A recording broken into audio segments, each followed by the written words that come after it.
getting to the Giants was not easy. So you got to kind of explain to me why football and kind of the road you took, because it wasn't easy. You know, tell me a little bit about high school and where you grew up and kind of, you know, how you managed to get through that.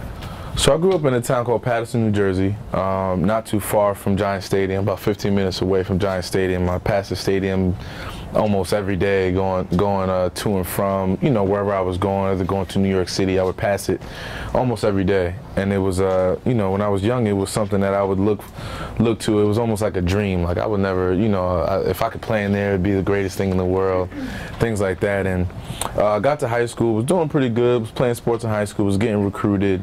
Then it came down to grades, SAT scores, GPAs, and stuff like that. So unfortunately, I didn't have, there was like a thing where your GPA had to be a certain amount and your SAT score had to match up to it.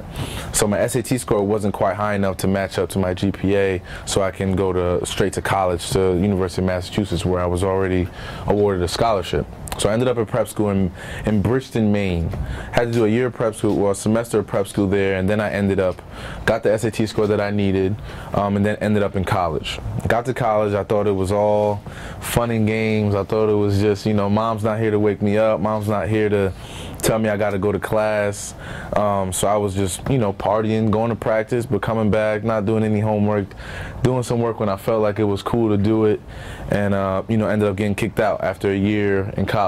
Got kicked out of school? I kicked out of school, had to come home, do an embarrassing semester at community college in my hometown. Humbling. Very humbling experience for me, seeing the guys that I grew up with, and they're looking at me like, what are you doing here? Why are you screwing this up? You have a better opportunity than most of the guys out here.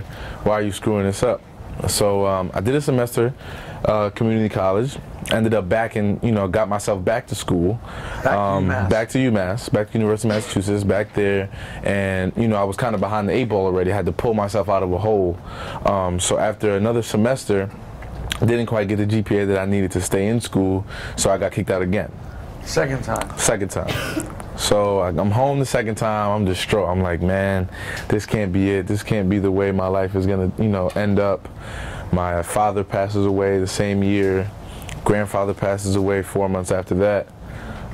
So it was a tough time for me, but I knew I had to do it. I knew from at that moment on, I became from the youngest boy in the family to the only man in the family around my mom, my grandmother, you know, my sister, you know, everyone. They were all women around me that were depending on me at the time.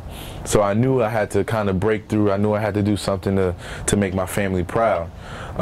So I got the grades that I needed, got back in college, picked a major, and got back on track and ended up graduating with a 3.5 GPA. So it was good. Wow. What's the driving force behind that? Like how, I mean, was there somebody that was pushing you, keep the glue, you know, keep you focused?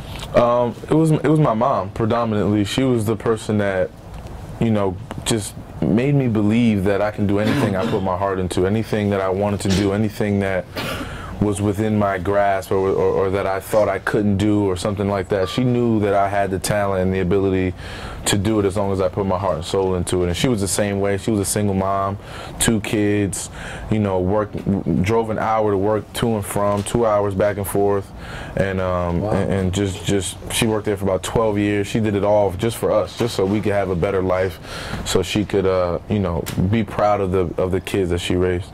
She's proud right now. I hope so. I hope so. Question.